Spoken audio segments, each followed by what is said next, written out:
കാലം. ഇന്ന് നേരത്തെയാണോ മോളെ? ബാഗും തോളിലേക്കിട്ട് കുടയും ചുരുക്കി പിടിച്ച് പോകാനാഞ്ഞവളുടെ അടുത്തേക്ക് അയാൾ നീങ്ങി നിന്നുകൊണ്ട് ചോദിച്ചു. അല്ല അച്ഛാ, സമയമായി. കല്ലു ഒരു ചിരിയോടെ പറഞ്ഞു. വിക്കലും വിറയലും ഇല്ലാതെ അച്ഛനോട് താൻ സംസാരിച്ചിട്ടുണ്ടോ എന്ന് പോലും അവൾക്ക് സംശയമാണ്. പക്ഷെ ഇന്നലെ മുതൽ, അച്ഛൻ്റെ സ്നേഹം തന്നു തുടങ്ങിയത് മുതൽ ഞാൻ പണ്ടത്തെ കുഞ്ഞു കല്ലു ആയിരിക്കുന്നു.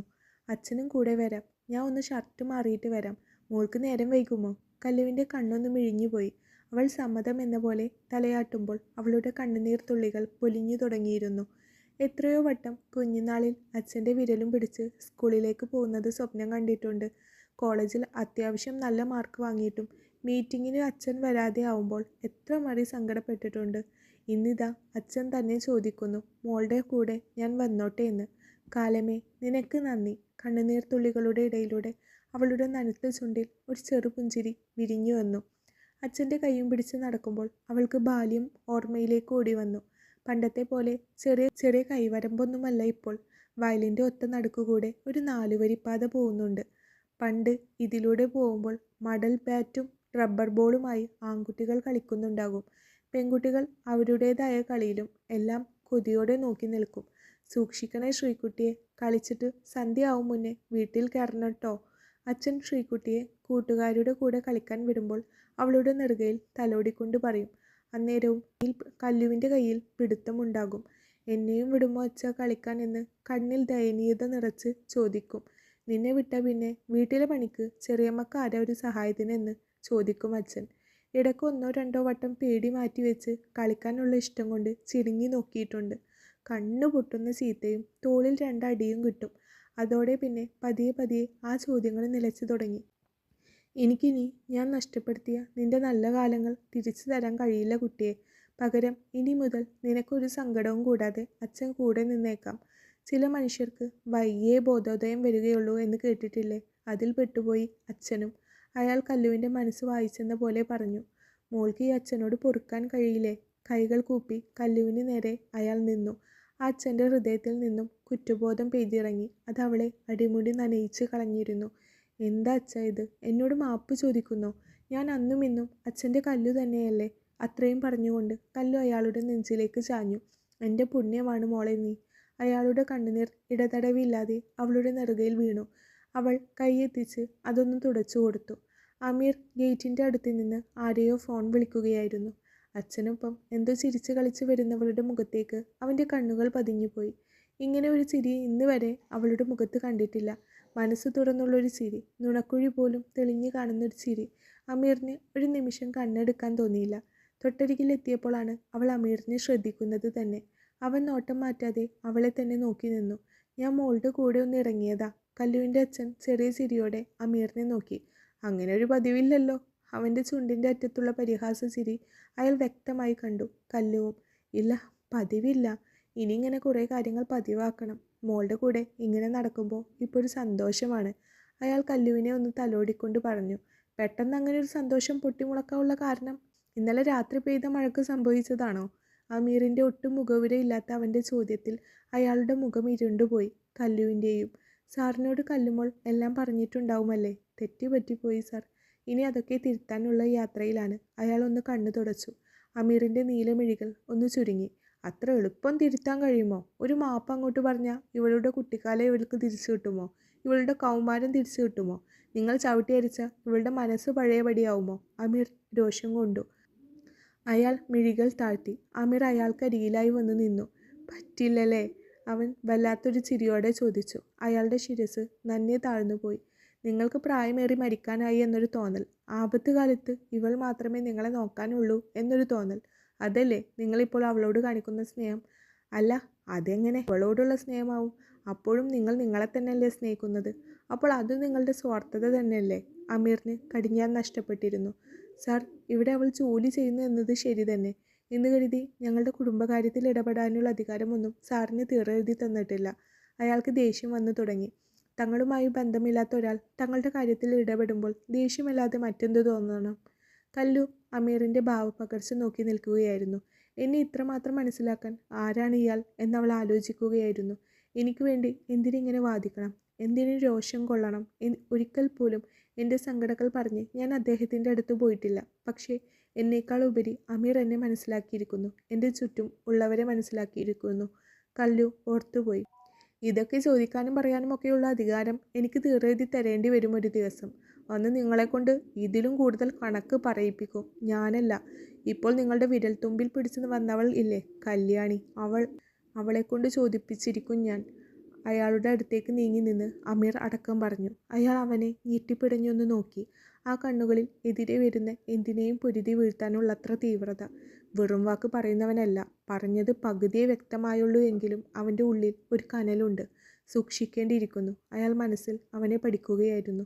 സാർ എന്തിനാണ് അച്ഛനോട് ഇങ്ങനെ പെരുമാറുന്നത്? നിങ്ങളുടെ ശമ്പളം വാങ്ങിയിട്ടുണ്ടെങ്കിൽ ഞാൻ അതിനനുസരിച്ച് ജോലിയും ചെയ്യുന്നുണ്ട്.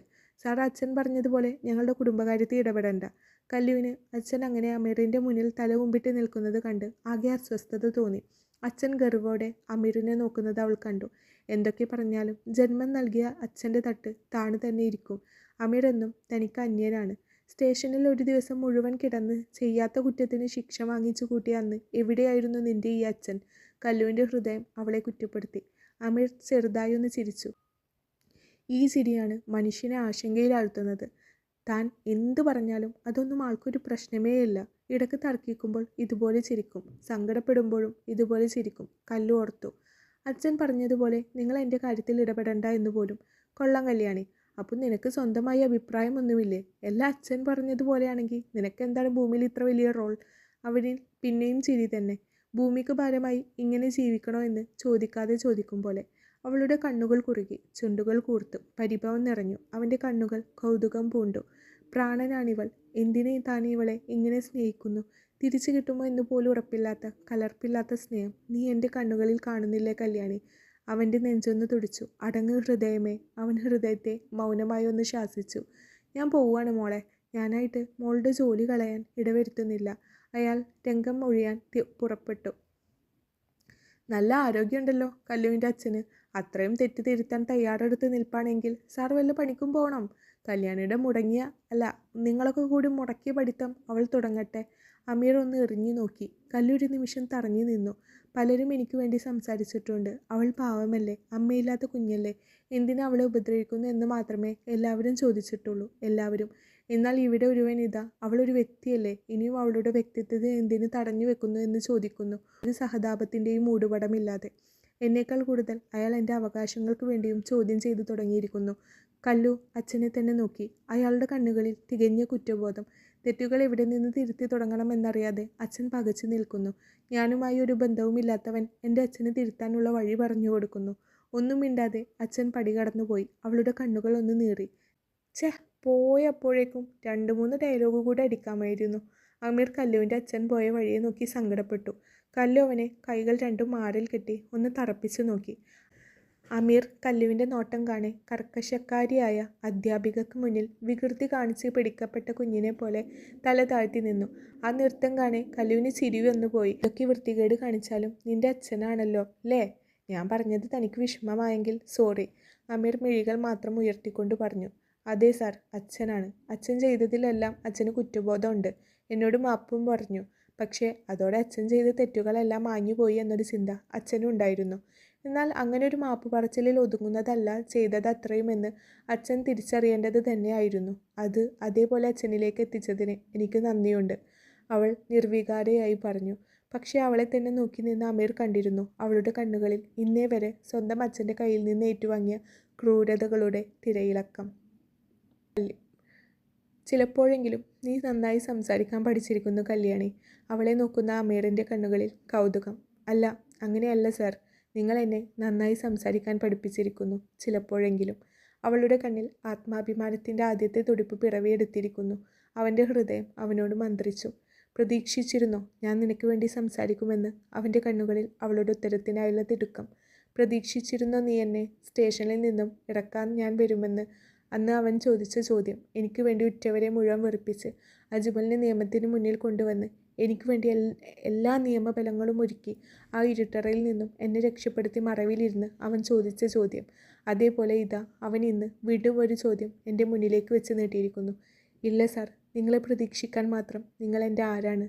അന്ന് തികഞ്ഞ പുച്ഛത്തോടെ ചോദിച്ച അതേ ചോദ്യം ഇന്ന് ഞാൻ ചോദിക്കുമ്പോൾ എന്നിൽ നിറഞ്ഞ ചിരിയായിരുന്നു. പക്ഷേ മിഴികൾ നിറഞ്ഞിരുന്നു. അവനും ഒന്ന് ചിരിച്ചു. പതിയെ ബീവിയമ്മയുടെ അടുത്തേക്ക് പോയപ്പോൾ ഉമ്മ നല്ല ഉറക്കത്തിലാണ്. ആ നെറ്റിയിൽ ഒന്ന് തലോടി വിട്ട് ആൾക്കുള്ള ഭക്ഷണവുമായി തിരിച്ചു വരുമ്പോൾ ആ മുറിയിൽ ഉമ്മയെ കൂടാതെ മറ്റൊരാളും കൂടെ ഉണ്ടായിരുന്നു. കാണാൻ പാടില്ലാത്തൊരു കാഴ്ചയും. മുന്തസ്ത! ഇത്തയുടെ കയ്യിൽ ബീവിയമ്മയുടെ ഉറക്കഗുളികയുടെ കുപ്പിയാണ്. താൻ ഒരു നിമിഷം വൈകിയിരുന്നെങ്കിൽ ഇത്ത അത് മുഴുവനായും കഴിച്ചിരുന്നേനെ എന്ന യാഥാർത്ഥ്യം കല്ലുവിനെ അടിമുടി വിറപ്പിച്ചു പോയിരുന്നു. ബീവിയുമ്മ കട്ടിലിൽ കിടക്കുന്നുണ്ട്. നല്ല മയക്കത്തിലാണ്. തന്നെ കണ്ടപ്പോൾ കള്ളത്തരം പിടിക്കപ്പെട്ട പോലെ മുന്തസ് ഇത്ത നിന്ന് പതറുന്നുണ്ട്.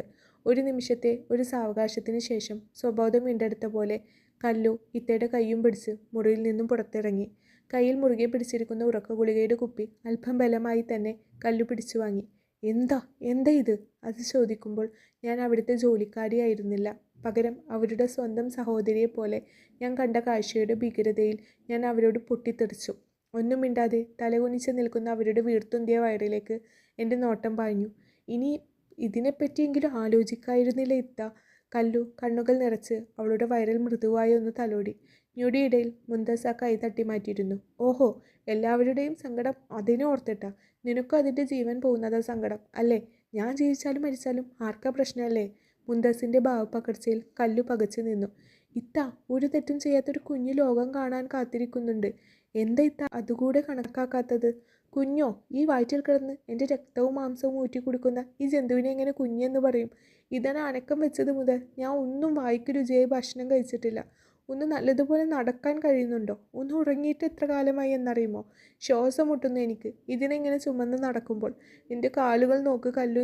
നീര് വന്ന് വൃത്തിയേക്കുന്നത് കണ്ടോ? മുടി കൊഴിഞ്ഞുപോയി. എൻ്റെ കണ്ണുകൾ ചുറ്റും കറുത്ത വലയം വന്നു. അതിനേക്കാൾ ഭയാനകമാണ് എൻ്റെ വയറിൻ്റെ അവസ്ഥ. ഇന്നാളൊരിക്കൽ ഷാഫിക്ക് കണ്ടിട്ട് എന്താ പറഞ്ഞതെന്നറിയോ? പാമ്പ് ഉരിഞ്ഞിട്ട് തൊലി പോലെയാണത്രേ എൻ്റെ വയറ്. കണ്ടിട്ട് അറപ്പാവുന്നു എന്ന്. അപ്പോൾ ഇതിൻ്റെ ഉള്ളിൽ കിടക്കുന്ന ആ സാധനത്തിനോട് അറപ്പില്ല. എൻ്റെ ദേഹത്തോട് മാത്രമാണ് അറപ്പ്. എനിക്കൊന്ന് ടോയ്ലറ്റിൽ പോകാൻ പോലും പറ്റുന്നില്ല. വേദന എടുത്ത് നീറുന്നു. ഇതൊക്കെ ചെയ്തിട്ടും വയറ്റിൽ കിടക്കുന്ന ജീവിക്കാണ് ആരാധകർ. കൊള്ളാം. ഒരു മടിയുമില്ലാതെ പറയുന്ന മുന്തസിനെ കാണെ അവൾക്ക് പെട്ടെന്ന് പേടി തോന്നി. ഇത്ത എന്തൊക്കെയായി പറയുന്നത് എന്ന് വല്ല ധാരണയുമുണ്ടോ? കല്ലുവിൻ്റെ തൊണ്ട ഇടറിപ്പോയിരുന്നു. ശബ്ദം പുറത്തേക്ക് വരാത്തതുപോലെ. എനിക്കിതിനെ ഒഴിവാക്കണം കല്ലു. ഇതൊരു പ്രഗ്നൻസി ഒന്നുമല്ല. ഒരു തരം വൃത്തികെട്ട ഒരുപാട് രോഗങ്ങൾ ചേർന്ന ഒരു തരം അവസ്ഥയാണ്. എനിക്കിതിനെ ഒഴിവാക്കിയേ പറ്റൂ. എനിക്കിതിനെ കൊല്ലണം. ഇപ്പോൾ പറ്റിയില്ലെങ്കിൽ പുറത്ത് വരുന്ന അന്ന് ഞാൻ ഇതിനെ കൊല്ലും. ഇത്രയും കാലം എന്നെ ഇട്ട് കഷ്ടപ്പെടുത്തിയതിന് ജനിച്ച ഉടനെ ഈ ജന്തു കണക്ക് പറയേണ്ടി വരും. ഒരു ഭ്രാന്തിയെ പോലെ മുന്തസ് പറഞ്ഞുകൊണ്ട് അവൾ അവളുടെ വയറിലേക്ക് തന്നെ മുഷ്ടി ചുരുട്ടി കുത്തി. ഇത്താ! കല്ലു സകല രോഷവും നിറച്ച് മുന്തസിനെ തറപ്പിച്ചു നോക്കിക്കൊണ്ട് ഒന്ന് വിളിച്ചു. ഒരു നിമിഷം എന്തോ ആലോചനയിലാണ്ട മുന്തസ് ഞെട്ടുന്നതും പതിയെ മുഖത്തെ രൗദ്രത മറ്റെന്തൊക്കെയോ വികാരങ്ങൾക്ക് വഴിമാറുന്നതും കണ്ട് കല്ലു ചലനമറ്റ് നിന്നു. ഒരു പൊട്ടിക്കരച്ചിലോടെ മുന്തസ് തറയിലേക്കിരുന്നു. കല്ലു അവളെ താങ്ങിക്കൊണ്ട് അരികിലേക്കും. എന്തിനാ ഈ പാവം എൻ്റെ വയറിൽ കുരുത്തത്? ഇതിനെ ഒന്ന് സ്നേഹിച്ച് വരുന്ന അടുത്ത നിമിഷം എനിക്കിതിനോട് എന്തിനെന്ന് അറിയാത്ത പകതുക തോന്നുന്നു കല്ലു.